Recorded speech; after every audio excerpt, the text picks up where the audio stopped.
Cherie's World is brought to you by Less is More Events. Get Lime. Welcome to Cherie's World.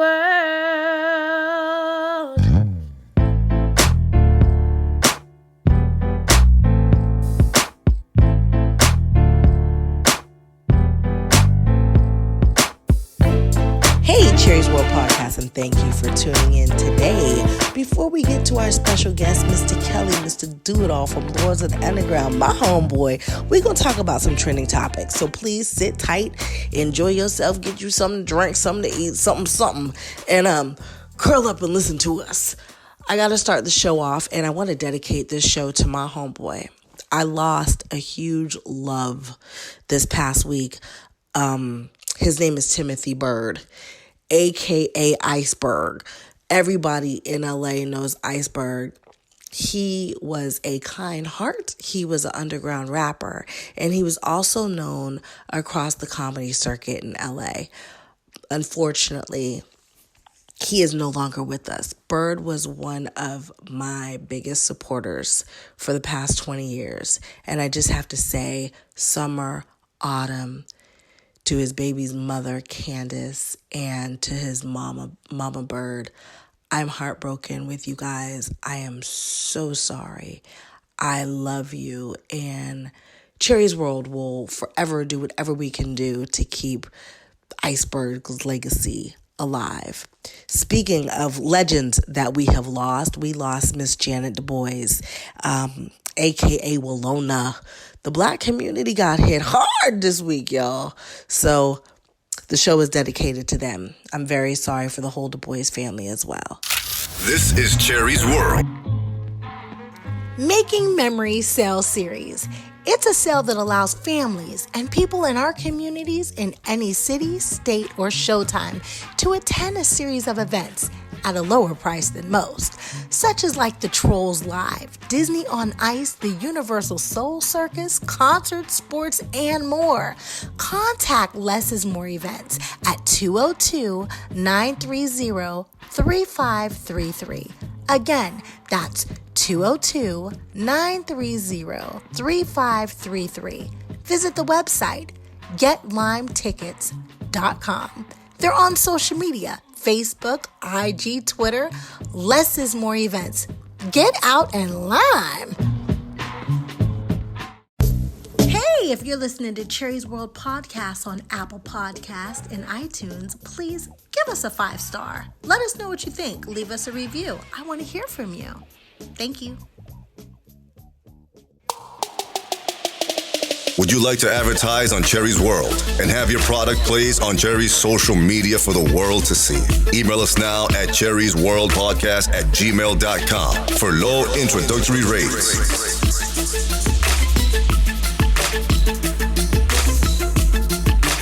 Cherie's World Podcast.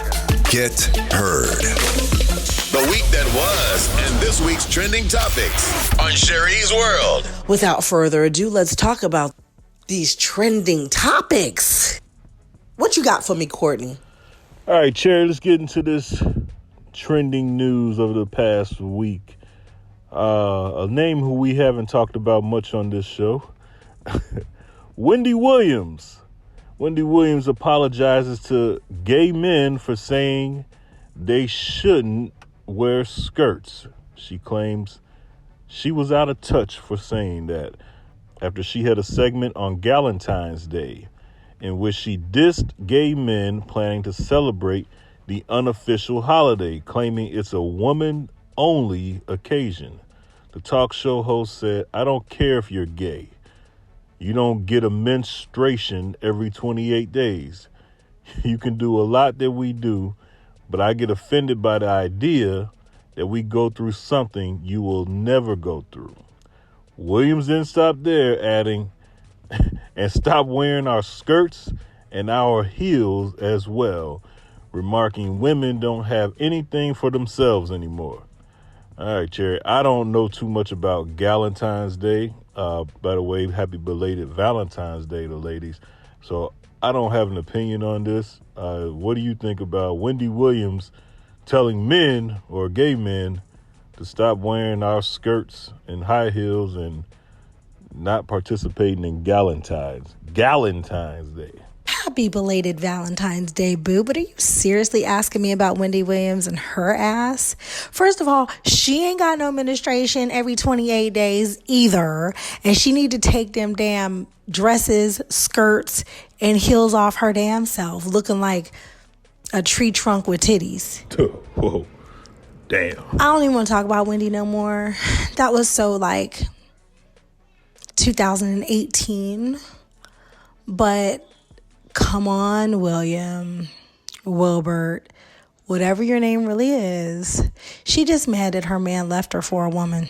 All right, I'm sure that comment is going to leave a mark. Let's move on. Snoop Dogg feeling the heat for calling Gayle King, as well as he called her a dog-headed bitch, I believe it was the quote. And his mom stepped in and told Snoop to apologize because that's not the way he talked to a lady. And so Snoop came out with an apology, and he said he would like to talk to Gayle behind the scenes. And Gayle King has accepted Snoop Dogg's apology after he dragged her for questioning Kobe Bryant's longtime friend Lisa Leslie about his 2003 sexual assault case. Like I said last week, Gayle King faced fiery backlash from Kobe supporters and celebs, including 50 Cent and Snoop, and I think Cherie Johnson as well. The rapper and other critics, including Cherie Johnson, called the 65-year-old journalist sexist and colorist insults and attacked her best friend Oprah Winfrey. However, on Wednesday, the West Coast rapper issued an apology via Instagram saying he overreacted. Two wrongs don't make a right, says Snoop. When you're wrong, you gotta fix it. Gayle King, I publicly tore you down by coming at you in a derogatory manner based off emotions, being angry at questions that you asked. So I would like to apologize to you publicly for the language that I use and calling you out your name and just being disrespectful. He said he would like to meet and privately behind the scenes. Like I said last week, I'm a big Kobe fan. I don't understand why we talking about a case that was dismissed and settled. If you're going to talk about it, talk about the whole thing, which people don't. They only pick and choose which side or which part of the case they want to talk about, which they probably shouldn't be talking about at all. He was alive. Kobe was doing a lot of interviews before his death, and he was openly talking about everything, which kind of brings things full circle. Like, they always say, pay attention to the signs before when people automatically suddenly die. And Kobe was a private guy, as far as I always saw, over the 20 years I supported him. And last 4 years, he was just very open. So, she had a chance to talk to him about it. She wanted to talk. He talked about it in other interviews.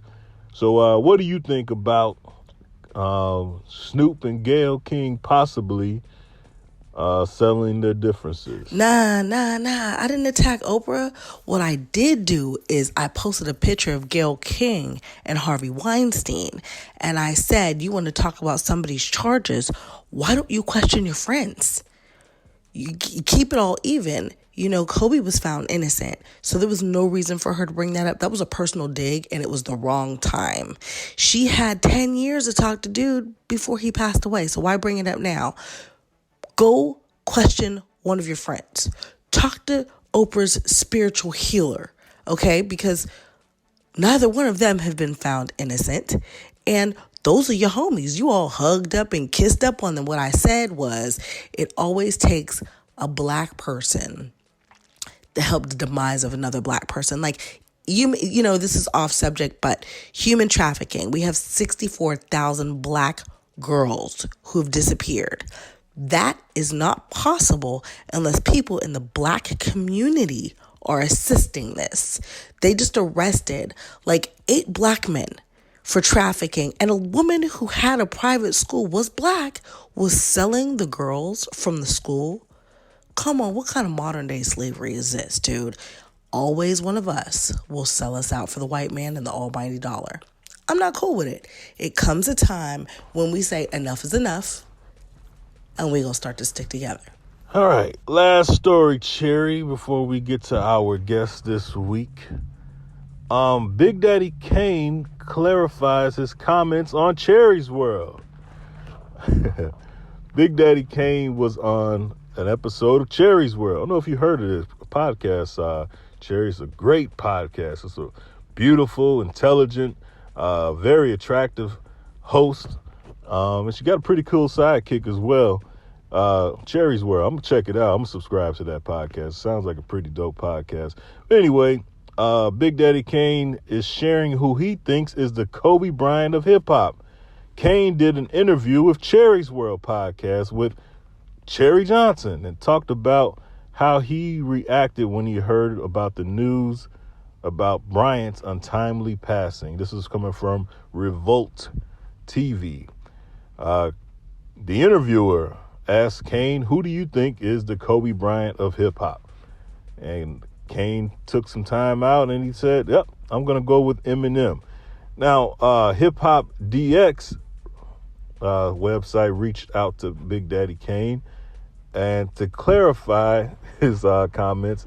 And he says, he lumped Eminem with Jadakiss, Fab, and a bunch of other guys. So that's what he was saying, who he would think is the Kobe Bryant of hip hop.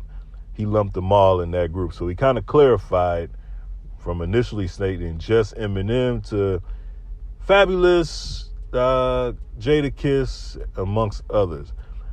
Now, I think I'm the one that asked Big Daddy Kane that question. And like you said, Cherie, we don't do gotcha shit on this show. We're not trying to make anyone look bad or anything. So I kind of feel bad that like, the woke society, the cancel society that we have on social media was quick to call Kane out for his remarks. I personally think it shocked me because I didn't look at Eminem as being Kobe, not because of his talent or his skill. It's just because I looked at Eminem as being in that same era with Jay-Z. So I didn't see how, if I look at Jay-Z as being Michael Jordan, it's kind of hard for me to say how could Eminem be Kobe, because Kobe came after Mike. And by the way, for everybody who's listening, Jay-Z, I'm not calling Jay-Z Michael Jordan. Jay-Z called himself Michael Jordan. He said in the lyrics, I'm the Michael Jordan of rap, the Michael Jackson of pop. He actually got that from Biggie. Biggie used to call himself Michael Jordan. Now, I don't want to start no shit, but yeah, Jay-Z actually referred to himself as Michael Jordan in a lot of his rhymes. I tear him up, fight fourth quarter like MJ does, all that kind of stuff. So that's where I got it from. I don't have a problem with him saying Eminem. I just think that probably the next generation after Jay would probably be Lil Wayne in that era. So that was just my opinion. What say you? Yeah, I lightweight her in that podcast before. And also, Cherie, how do you feel about the backlash that some people gave Big Daddy Kane because of this interview? No, in all seriousness, I was floored. And I was floored that the comment took off on Valentine's Day. So the love day, you guys lost your minds and turned into crazy, overprotective, possessive, weird people about a simple little comment about rappers. I was called a coon too. They went in on me because I said, oh, that's a good pick. And let me clarify. Yes, I'm always going to say Eminem is a good pick. The beat, Slim Shady, was made by my brother, Mailman. We're from Pittsburgh. Okay, so for two little kids to make it 3,000 miles away in California and to be doing great things in entertainment, of course, I'm always going to celebrate that. But what struck me odd is all the great things that we've talked about, all the positive things that we've talked about on Cherie's World podcast. The only thing that Black people attacked was one comment about a white rapper. We've had serious conversations on Cherie's World. We've talked politics, we've talked HIV, we've talked autism, we've talked homeschooling, but no, Black people paid no attention to those shows. We've talked about mental health disorders. Like, we've had groundbreaking conversations that could really lead to the change of something. And all everybody cared about was a rapper on Valentine's Day. I'm utterly confused. I'm disappointed. And I love Big Daddy Kane. So to try to twist his words or be like, we got you, I'm really saddened, again, by Black people and the way we criticize and treat our own for just an off-cuff question and comment. Like, we gotta do better, y'all. We don't need nobody to crucify us. We are good at crucifying ourselves. This is Cherie's World. If you are a faithful listener of Cherie's World podcast, but you want more or you want to see the shows first, please join us and subscribe to our page on Patreon. Not only will you get to see the shows, but you'll get to see them before anybody else. Welcome to Cherie's World.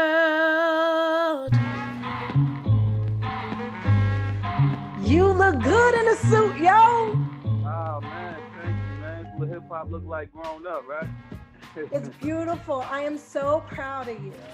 Ah man, thanks, Cherie. How you been, man? I'm good. That's Really good. happy. That's good. That's a good thing. Happy is always a good thing, right? Absolutely. I'm just going to jump right into it, okay? Okay, let's do it. How is the transition between hip hop and politics?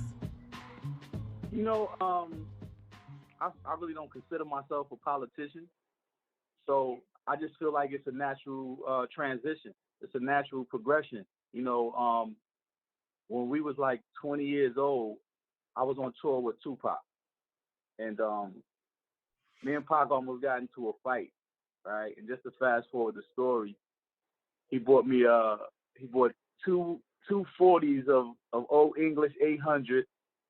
He had a blunt in his left ear, knocked on my hotel room, and the conversation that we had was talking about just what I'm doing now. He was talking about how the artists at the time, Common in Chicago, Tretch in Illtown, me and Redman in Newark, and him in the Bay Area, and, you know, Ice Cube in LA, and we were talking about all of that type of stuff, saying that the popular hip hop artists have to go back to their community and create programs for us, create programs for the youth, create community centers, make the adults who are not that literate in certain things, you know, prepare them and make them literate in certain things, like little things too, just like knowing your rights when it comes to your children in school, or knowing your civic rights within your neighborhood. And then he said, we might have to do something that we don't want to do.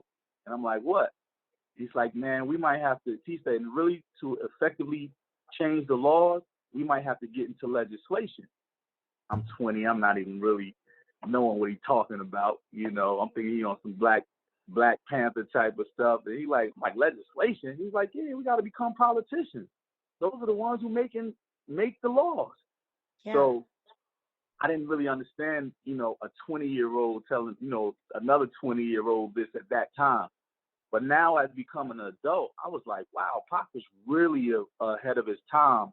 And I know that he probably would have been at minimum the mayor of the Bay, man, of Oakland or something, or at minimum if he was still alive, man. So all I'm doing, man, is kind of just living the legacy of what we talked about back then, man. Damn, that's deep. That's beautiful. And I'm so proud. Like, when I saw it, first of all, Newark is like my second home. Oh, we know, we love you. I love y'all too. And for you to come in and try to implement so many great things for the youth in Newark is huge, because rappers don't do that anymore. Yeah, I'm just really, you know, my brother Pac, man, he just pulled my coattail to it a little early, but not him alone. You know, once you get a taste of something or a piece of something, then you start to notice the other things that are familiar or similar to those things on the path that you're on. You know, it's like a car. You got two headlights that only see 200 feet in front of you when it's not moving. But when it starts moving, you start to see other things too. You start to see on ramps and exit ramps and things that you didn't know that you would even be interested in. And that's what we're doing now, man. It's just kind of just, I think that all of hip hop, the culture has so much power. Black people, black and brown people have so much power. So if we just understand our power and realize that this would just be the tip of the iceberg, there's so much more that we can do. You know what? You saying that, it just makes me want to know how you feel about this rumor. Have you heard that there was supposed to be like a secret meeting with record executives to discuss the weaponization of hip hop for the prison industrial complexes? I think that, yeah, I've heard that rumor. I heard the rumor happened sometime back when we were out too, back in the 90s.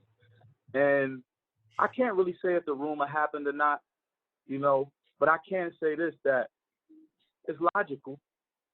It makes sense, powers that be, that it makes sense in the form of that anytime you have people making capital off of something and something affects their bottom line just from being an entrepreneur and a businessman, then you want to do the best thing that helps your bottom line, right? So I can see people talking about that. I can see people saying, let's get rid of this education route. And it's not too far removed, right? It's not too far removed because they did it with books.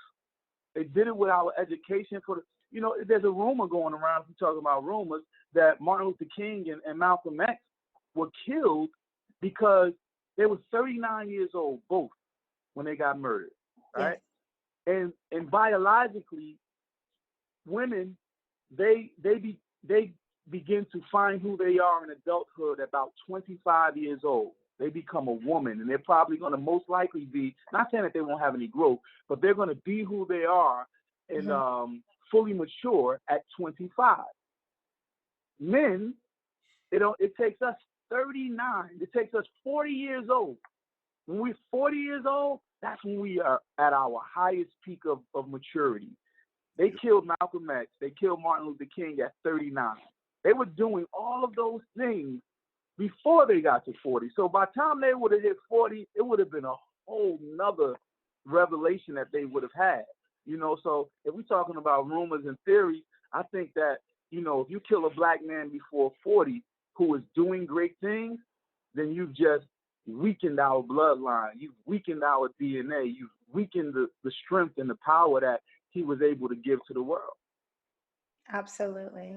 It's so scary. You talked about the rumors and what's happening in hip hop now. Does it bother you that the gatekeepers of hip hop right now are strippers? I mean, I'm sorry. I love Cherie. I love her. I mean, is the gatekeepers a stripper, or is the gatekeeper the people who sign the checks? Are the gatekeepers the people who put those people in front of you and let you believe that they're our leaders? Anytime you control media, you probably control the narrative.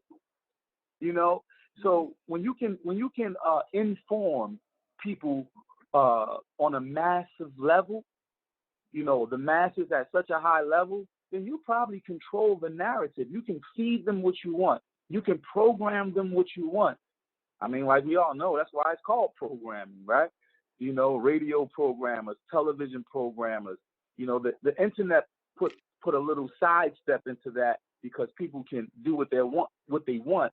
But then they started hitting you with likes and followers, and if you don't have this many and that many, then you don't matter. So it's all about getting to the masses, no matter whether it's television, whether it's radio, or whether it's the internet. It's about controlling the narrative and controlling your own story. We all know that black and brown story is massive. We've created any and everything, but it doesn't look like that when you read a text, when you read a book, when you hear a story in a public school. It doesn't read that way, so we have to control our narrative and tell our stories, continue to tell our stories. And you know about storytelling, Cherie, so you know what I mean? You talk about storytelling in our schools. One of the projects that I'm actually working on is a history curriculum for everybody, that's all inclusive, because I don't feel like our history curriculums in school are inclusive at all. We know very little about Mexicans. We know very little about Asians and what they've brought to this country. And our history does not start with slavery. When it comes to NORC curriculum, do you have some kind of plan of making sure that kids get a knowledge of self? Yes. Well, that plan right now starts off with me by being on the board of our after-school programs. You know, there's baby steps. You know, in order to eat a bear, you gotta bite by bite, right? So it starts off like that in our city. First of all, I noticed just from hip hop, we're aggressive. You know, hip hop artists and the hip hop culture, not just rap artists, but the culture of hip hop, we're aggressive. So I don't care if you're in film, television, art, whatever it is. That's just the nature of the culture. So we don't want to scare them. We want to frighten them a little bit, but we don't want to scare them for not to do business with us. So Absolutely. I started off by getting on the board.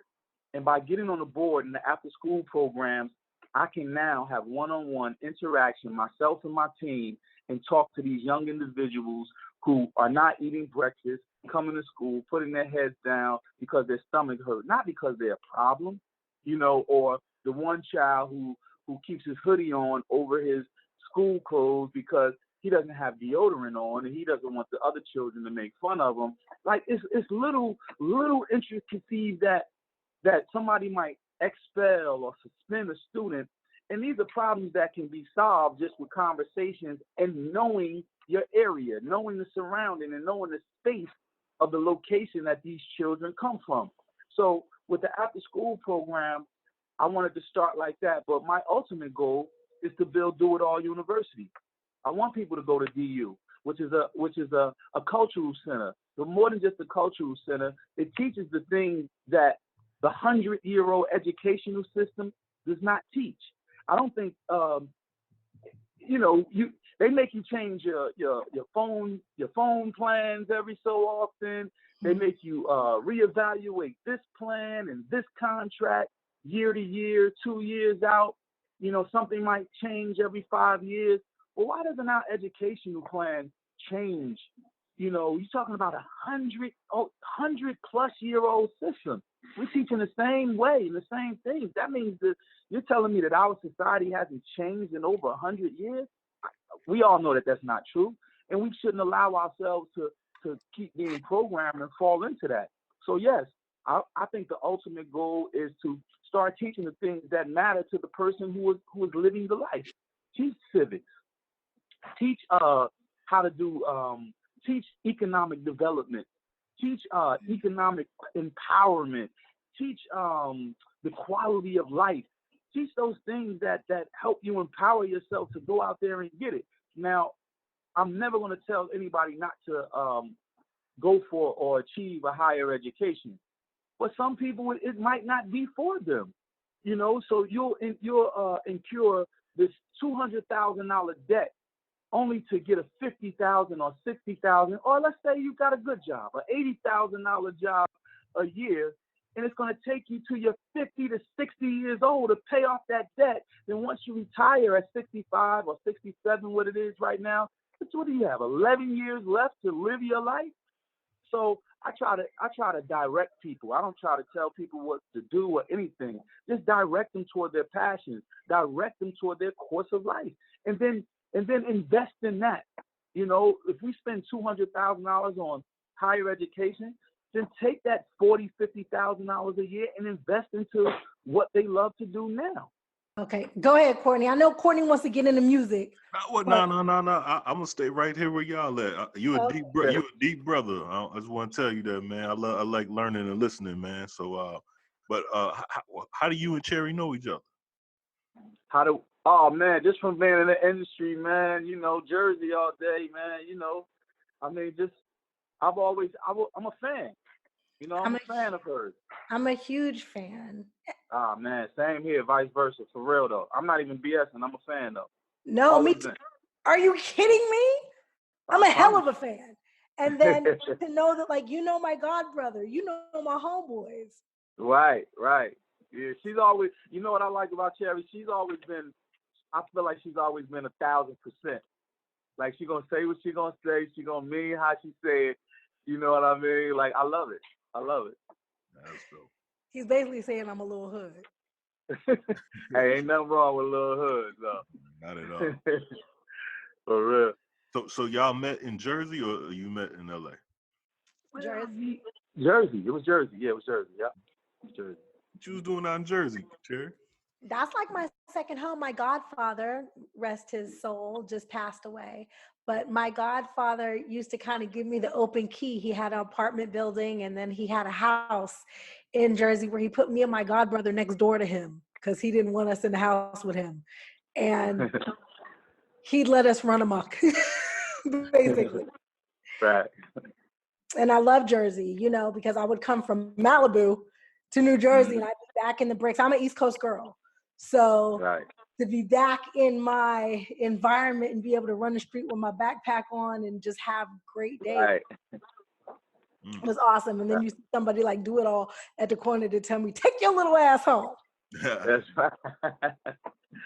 You know, we had a covered out here, man. Hey, how does it feel like, especially now with this question, how does it feel like I think Shaq was like a big fan of y'all. Like how does that feel like when you see like, the correlation between hip hop and especially basketball, like someone like Shaq sometimes be dancing to y'all in the locker room and you know what I'm saying? Like how did that make y'all feel, especially at that time? I mean, we're prideful dudes when it comes to Newark, New Jersey, Brick City guys, man. You know, we're prideful dudes. Just where you from, Court? I'm from Chicago. Shai. So I already know. It was even the way you just said it, yo. I'm from Chicago. Like, I love people that rep where they're from. Like, I love that. Like, you know what I mean? Because it says a lot. It says you honor how you came up. You honor the place that probably instilled some of the core values in your life. And that's just it. Excuse me. You know, so I love to see Shaq win because he represents us. Yeah. When I win, I represent him. You know, and all of the people who are struggling and trying to arrive at that place of, you know, when you grow up in the neighborhoods like we grew up in, you just want to make it out, right? It's not until I got older that I found out that that's the wrong mythology, though. You don't want to really make it out. You don't necessarily want to make it out the hood. You want to make it out of the poverty. You want to make it out of the trials and tribulations, but not necessarily make it out of your neighborhood so that somebody can come gentrify it. Nah, you want to stay there. You want to fix it up. Amiri Baraka, who's our mayor, Raz J. Baraka's father, great poet. He said to me, dude, pitch your bucket where you lay. And I was like, pit my bucket where I lay? What does that mean? You know, and he said, you know, just act like you're a superhero. If I want you to go away and be able to acquire the knowledge. You must do that. Anybody has to leave to acquire the knowledge because knowledge is so plentiful everywhere and anywhere. So yeah, go get that knowledge, but bring it back to where you're from. Don't get me wrong.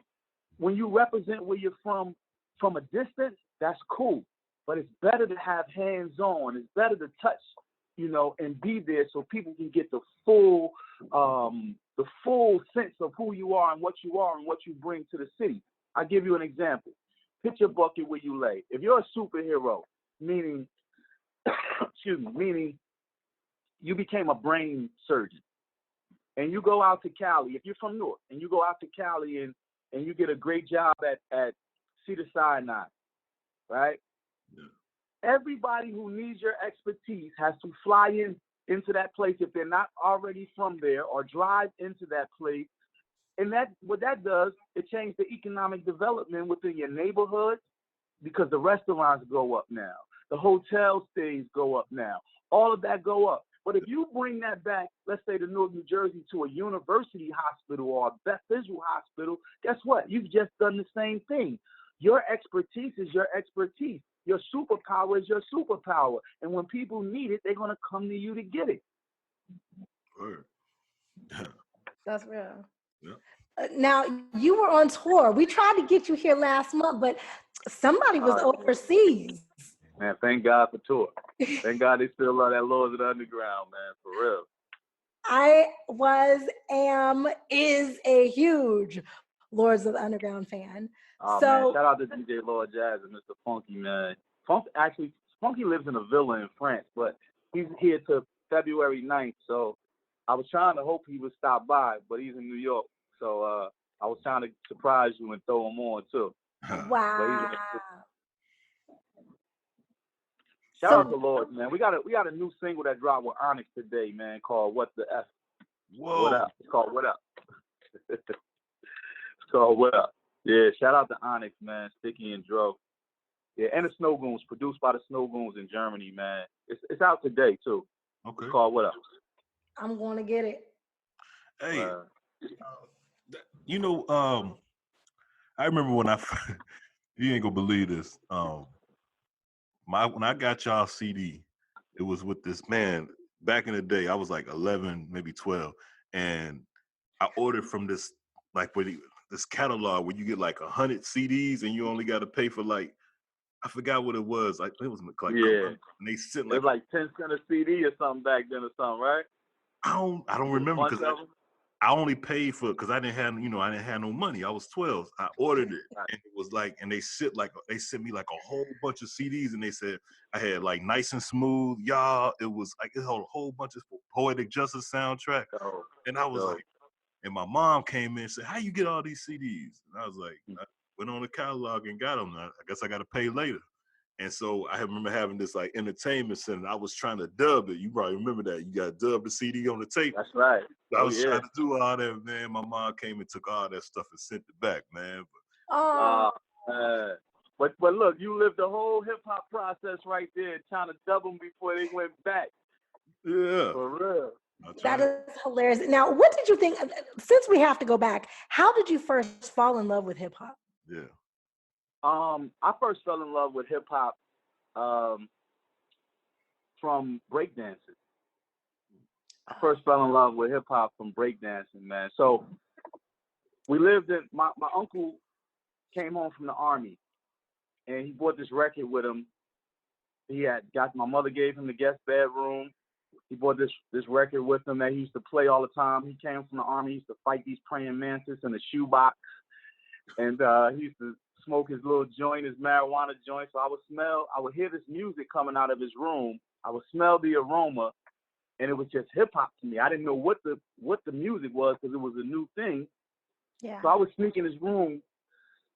Excuse me. I would sneak in his room after he left and play this record, and it was called Rapper's Delight. So I would start hearing this music, Rapper's Delight. So Rapper's Delight made me find out about the culture. And when I found out about the culture, I ran into the Rocksteady crew and the New York City Breakers, and I fell in love with the Rocksteady crew. Hence why Crazy Leg is in everything I do. If you remember, he was in the Chief Rocker video. So when I fell in love with the culture, I'm talking about I would 8 to 12 years old catch the train to New York City, which is about a 25 minute ride from Newark, New Jersey, on the train, and I would go over to these places and couldn't get into the club, but just to see the B-boys, walking up to the spot, the B-girls. And people got to realize, man, the B-boys and the B-girls, they were the dancers and always dressed the flyers. They always had the flyers fits on, even though they was the dancers. So seeing them, it was like a movie, man. It made me fall in love with it. It made me explore a little more. And while I explored a little more, I tried every aspect. I tried to break dance. I wasn't that good at breakdancing. I could pop a little bit, you know what I mean? But I wasn't that good at breakdancing. My penmanship was horrible, so I couldn't be a graph writer like I wanted to be, And I noticed, though, when I spoke, I controlled the crowd. I was like, man, I want to be a rapper, man. I want to be we didn't say rappers back then. I wanted to be an MC, And that's how I fell in love with hip-hop. In two parts. My uncle brought Rapper's Delight home that made me investigate and research what this culture was. So I guess Rapper's Delight is the initial thing that got me into the culture, and the Rocksteady crew with Crazy Legs made me want to live the culture. Wow. So I'm a late 80s, early 90s, fan. So I want to know, when did, 'cause I was listening to like some old Ice-T and like even old Fresh Prince and Shout that out to Ice. Jazzy Jeff. When did it change from the MC actually just transitioning from MC to rapper? Because like I listened to, all they would do would be just the MC would just really do what an MC does. They wouldn't even like, they were just hyping the crowd up and just talking about what the DJ's doing. So when did that transition to them actually like performing and rhyming? For me, man, I think that when it changed, it was with what you said, because MC Shan had, he was still celebrating Marley Marl as a DJ. A lot of the DJs, a lot of the MCs around that time were still celebrating their DJ. Right. Will Smith, DJ Jazzy Jeff, like they were still celebrating their DJ. I'm not saying this is when it changed, but when Rakim started really talking on that microphone, he started saying some pivotal scientific, like, yo, and then Chris started coming.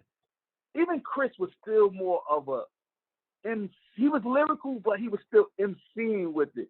But when Rakim started, man, I ain't no joke. When he started speaking to the crowd, I think that's when it, I'm not saying that that's when it changed, but that was a pivotal time for it to change. You know what I mean?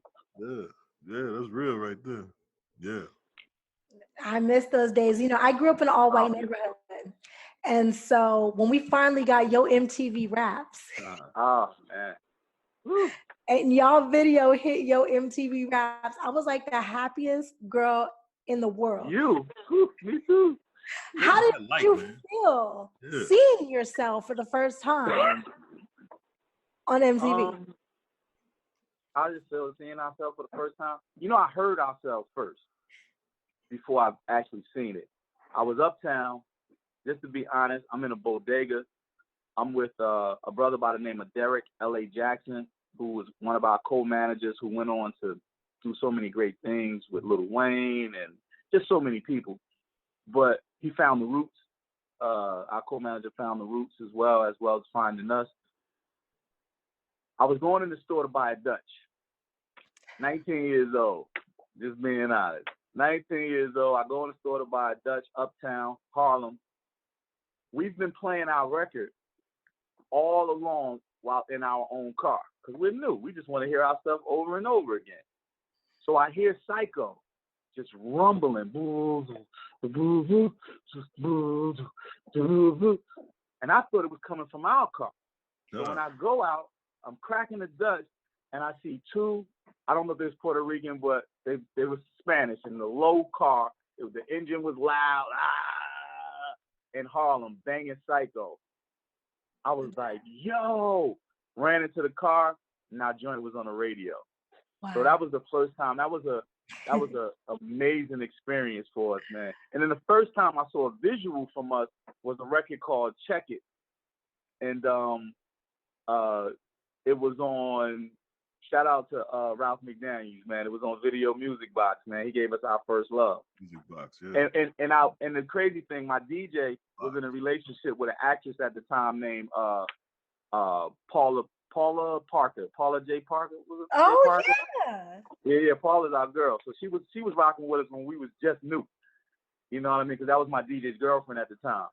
Yeah. And she was just getting into the acting game like that. So we used to go everywhere with her off of her name early.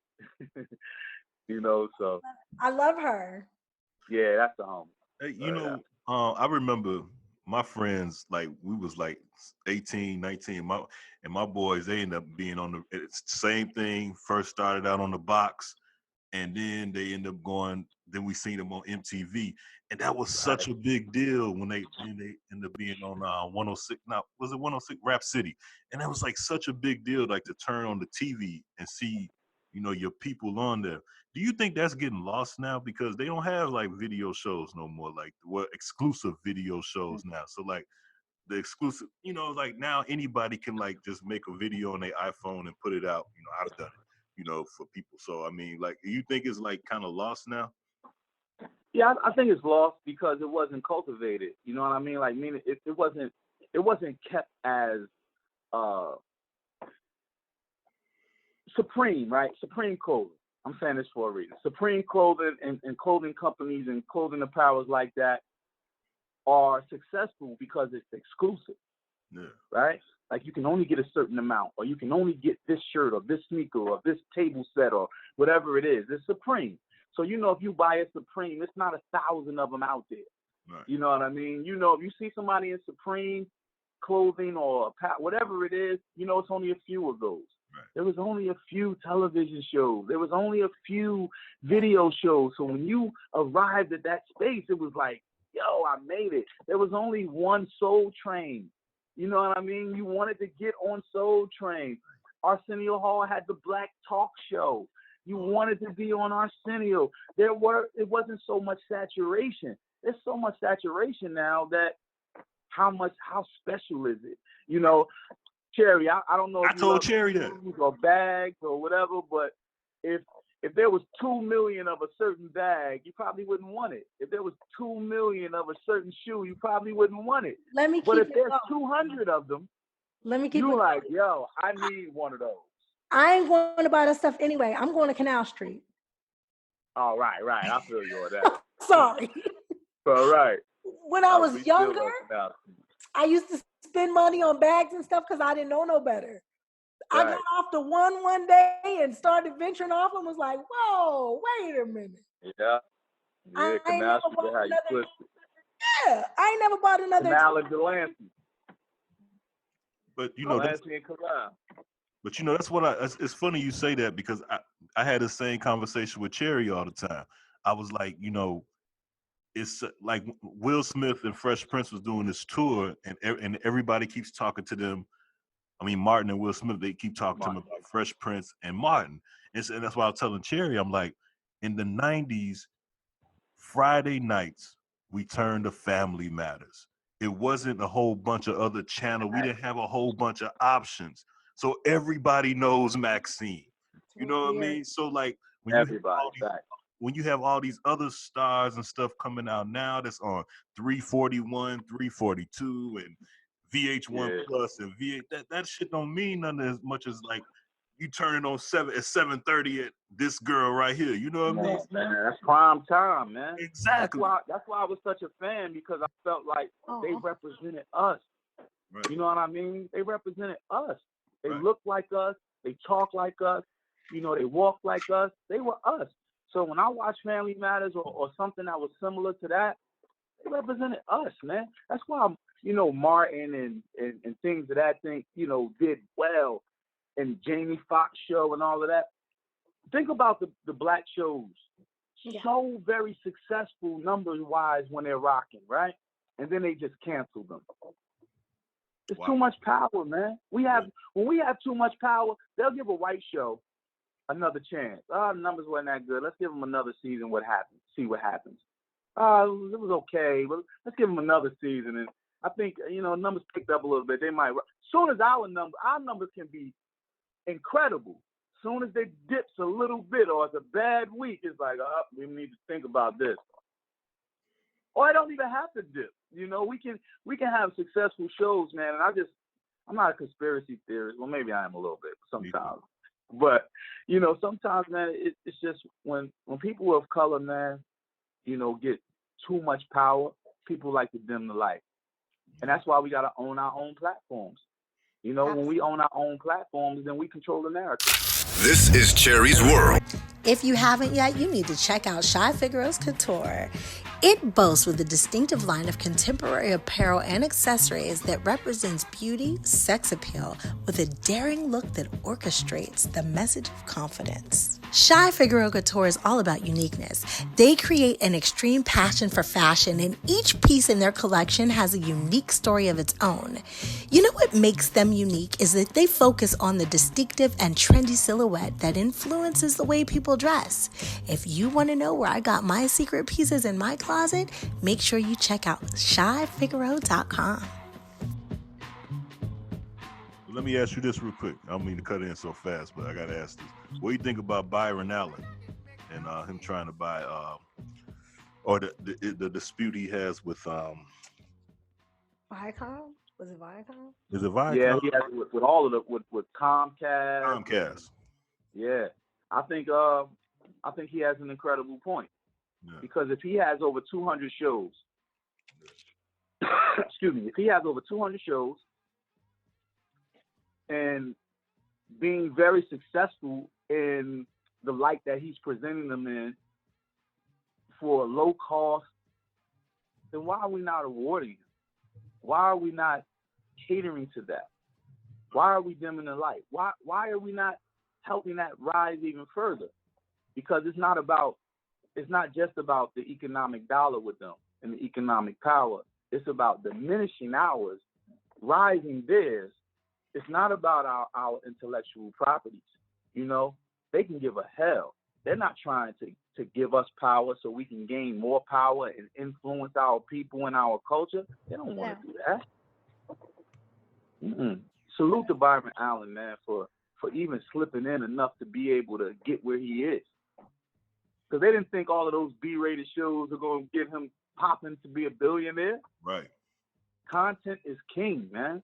Yeah. We just got to control our content and the narrative of that content. So while you're talking about controlling content, what's up with you acting? Because you got like 50 careers, homie. Yeah, man. You know what? I love acting. Like I actually thought I was going to be an actor before. People don't know that. Shout out to Malcolm Jamal Warner, the homie. But I was in the last couple of those callbacks for Theo. I think if I would have made Theo back in the day on the Cosby Show, maybe we'll be having a different conversation right now. Wow, I didn't know that. But you have actually done you've done a lot of acting. Yeah, I have. But the reason why I kind of, I still love acting. I just kind of, when I was going on auditions where I met some of my good friends to this day, I realized when I scanned the audition room, first of all, and Cherie, you know this, when you get into those casting offices, you probably have 3 of the same casting agents that you go to repeatedly for the month. You know, unless it's a special movie that come in, you're getting cast by these 3 in that city, in that location all the time. So you're called to their office all the time. Now, when I started going to these offices, I started to see that the 8 to 10 people I was seeing every week or every other day. And if you get a role, then you can't be, let's say you do Law and Order, which I've done twice. Yeah. You would not be able to do that for another 7 weeks. So they'll just rotate you, you know. And I found out that, wait a minute, man, it's just me and my boys or me and the same people getting cast for all of this stuff here in New York City. You know, Robber 1, Bank Robber 2, Thug this, or maybe we luck up and we get the Officer 2 or whatever it was. And then I started speaking to people on the set. So I started finding out who the producers were. And I said, wow, I used to think that the director ran everything. And then I started to realize that, man, the producers are the ones that really get it rocking. They hire the director sometimes if you're that good of a producer and, you have that much notoriety. So I said, you know what? I want to be able to put ourselves in position by hiring a great casting director, by hiring a great director, by being by hiring the people that's going to make our movie the best. And I said, man, you know what? Let me try producing. So that way I can still put myself in a movie if need be, if I want to, but then we can control who's on the set with us, who's working the set, you know? So I just turned to saying, man, I want to be a producer. I love it. Let's go. Because, that's what I've been doing since Family Matters ended. I've been producing films. And I absolutely, positively love it. I know. And I love it, man. Congrats on that. Thank you so much. Hey, can y'all smarten me up? Because I'm not in the business. What's the difference between a producer, the creator, and the writer? Go ahead, Miss Producer Cherie. Tell them no. Sometimes it's all the same person. Producers basically hire and fire depending upon what your role is. If you're the executive producer, that means you're bringing in the money. Right. If you're the producer, that means that you are human resources. You were doing contracts and you were hiring and running. That's right. If you're the creator, it might just be your idea, but you might not have written it. If Right. you're a writer, it is your job to flush the script and make it work. Ah, okay. Did I answer your questions? Yes, you did. Mm-hmm. Somebody owe me some creative credits. I need. Oh, you probably need a bunch of those. Yeah, I gotta. Yeah, I might have to hire me a lawyer. So before we lose you, Mr. Kelly, Yes. what is next for you? Next for me, so like I said, Lords of the Underground. We just dropped a single with Onyx today. Oh. Now, mind you, we still drop music because it keeps us on the road. We're not trying to compete with a Drake or with TDE or nobody out there. We're just catering to our fans. The people who still rock with us year to year. We're just catering to them. So we have an album that's coming out February 21st. We just dropped a song in January called Insomniac. We have a song now with Onyx, like I said, that dropped today called What's Up. The album is called So Legendary. And what that does is keep us on the road. I also have a solo album that's coming out on March 17th. I feel like I've never done anything that was real personal. I've always been truthful in my rhymes. Of course, we exaggerate and stuff like that. But, if any rhyme I've ever written, you probably could tell what I'm drinking, what I'm smoking, if I had a girl, what I'm driving, where I was living, how I was living, if it was chicken wings and fried rice, or if it was sirloin and lobster. You probably can tell where I was at. But I've always omitted the personal stuff, the family stuff. But when I started running my campaign for councilman at large in Newark, New Jersey 2 years ago, after that was over, the fans would say to me, dude, we love all the stuff you're doing in the community, but what's up with the music, man? Let's hear some music. And I said, all right, but if I go back to making music that way, what's going to make it different? What am I going to do different? And I started studying writers that I thought were great, like Stevie Wonder, Marvin Gaye. And I said, wait a minute, there's a theme here with them. Their best work is when they're personal. Stevie Wonder wrote an album based off the birth of his baby, probably one of his best albums ever. Marvin Gaye wrote an album when he broke up with his love of his life, his wife. And Barry Gordy told him, he said, man, what are you doing? Nobody's going to buy this record. You're a sex symbol, Marvin. Nobody wants to hear you breaking up with a lady, with your wife. It turned out to be his best record ever. Because when people can relate, that's what music does. It evokes emotions, right? So when you can touch on emotions through actual experiences, real experiences, and you know this as an actress too, that's your best work. You're not acting. You're actually living real moments, living real experiences. That's what makes great actors. So, and that's what I'm doing on this album, man. It's called Brenda's Son. My mother's name is Brenda. It's called Brenda's Son. It's probably the most personal I've ever been. My first visual is a song called Keep the Faith that I did with our great mayor of Newark, New Jersey, Rajay Baraka. So I don't even know anybody who's ever done a song with their mayor. Right. Shot the video in City Hall. I don't know which artist ever shot in City Hall, and it's real special to me. It's not for the money. It's just for the love of the art, man, and the love for the culture of hip hop. And that's when the money's going to come. Do me a favor. Let everybody know how they can follow you on social media.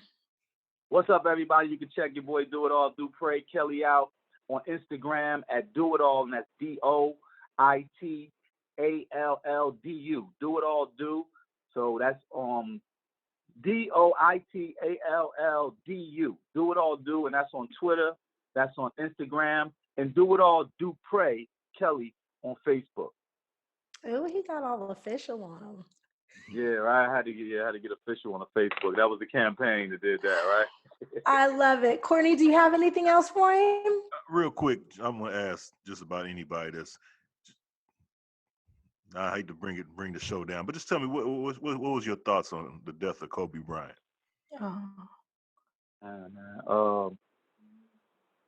I got to meet Kobe back Right. I don't know if you remember the group The Youngsters, right? Yeah. Yeah, so Q Ball from The Youngsters, he's like all of them like my little brothers. They grown men now, but he's a producer. Q Ball from The Youngsters is a producer, so he produced people like Method Man. He produced Kobe Bryant's single, you know. And I got a chance to meet Kobe, you know, an 18-year-old Kobe coming straight from the prom with Brandy, you know, and just full of energy, full of life. I felt some way about Kobe back when him and Shaq was going through their little, but never as a man. You know, I love what he's doing. You know, he's 41. I love what he was doing in his 40s. You know, I love what he's doing as a retirement because I feel like he was just starting to come into that second chapter of who Kobe Bryant was about to be. And unfortunately, that was taken away from us. So, you know, the crazy thing is when I heard, I was in church. I was in church when I heard it. You know, I instantly just kind of walked away from everybody and just held back a tear and wiped the tears away. And it was just hard because here is somebody who is an iconic figure in American sports history, but not just that. In America, anytime you become iconic in entertainment and athletics, you become iconic and a figurehead to us, to our people. And he was one of those icons who was everybody was waiting to see what he was going to do next for us. And it was just hard, man. It's just hard. It's still hard, you know. But I will say this, in his death, you know, I think I saw this on Instagram. I don't know if it was Instagram, but some social media. They said when we lost Nipsey Hussle, you know, Nipsey taught us, he made us become more aware about being entrepreneurs and being into our business. And when we lost Kobe, he made us realize and understand what family was again. Mm-hmm. We He miss had you, an Kobe. amazing father. Yeah, he was an amazing father. Thank you for that, man. No doubt, bro. Great words. Thank you, baby. Thank you, Cherie. I'm so proud of you, dude. Well, how you dealing with her crazy butt? Very carefully. He said, huh. So ask Big Daddy Kane when he came to my studio, which we're in now, and he got into this booth. I don't know if you can see it. That booth right there. Yeah. We talking about one of the most iconic days for me. He's the only MC that I ever written his lyrics down to memorize them. And then one day he called me and said, I need a favor. Favor? You what? You can get anything you want. He needed to record something while he was in Newark, New Jersey. And I put him in that booth right there, man. It's probably I was like a kid in a candy store. It was like 360 for me. Because here it is. I didn't know you and wrote down your lyrics so I could become a better MC. And got to have him in my studio, man. It was just crazy. So shout out to Kane, man. That's a big homie right there. Ask him about when he came to Do It All from Lords of the Underground Studio in Newark, New Jersey. I just sure tell will. him, yeah. Amazing how shit happens. Thank you, Craig. Right. I was on the phone with Craig and I was like, yeah, I need to get your boy on. He was like, he said he'll do it. I said, I know he told me. Right. No doubt, man. Shout out to Craig, man. I'm coming home soon. I need to bring my little rugrat so that she can see the bricks. And that's what's up. Y'all can see my mini. You do, make sure you hit me and let me know so we can catch up. Promise. Thank you so much. I'm so proud of you. And if there's anything I could ever do, let me know. I'll meet you, man. I will. Definitely. Court. Salute, man. Cherie, you already know what's love. Definitely, man. Salute. Talk to y'all in a minute. Peace. Amazing. Tell Kane I said, what up? I will. Peace. Bye-bye, baby. Bye-bye. Amazing. Courtney, this is like the best day, I think, of the podcast. Like, these are like great stories, too. I'm going to put all that out. That's going to be good stories. He's really intelligent, right? Yeah. Don't I know some, like, intelligent men? Yeah. Makes me wonder, like, what am I doing here? You're one of those that I can have that deep. You know what? One thing I can say about all my guy friends is everybody's attractive and they can all teach me something. All right. Tell me, what have I taught you? Because I've been doing nothing but asking questions since I met you. So what have I taught you? You taught me that I could have a podcast, Courtney. Jesus. That's not teaching. That's just telling you. No, that is totally teaching. Hello. What about my tech support? You taught me how to use the microphone. You teach me stuff every day, Courtney. Don't take that for granted or play it to the left. Oh no, I just be asking you a lot of questions, so I'll be honest. It goes back and forth, Courtney. You teach me just as much as I could ever possibly teach you. Welcome to Cherie's World.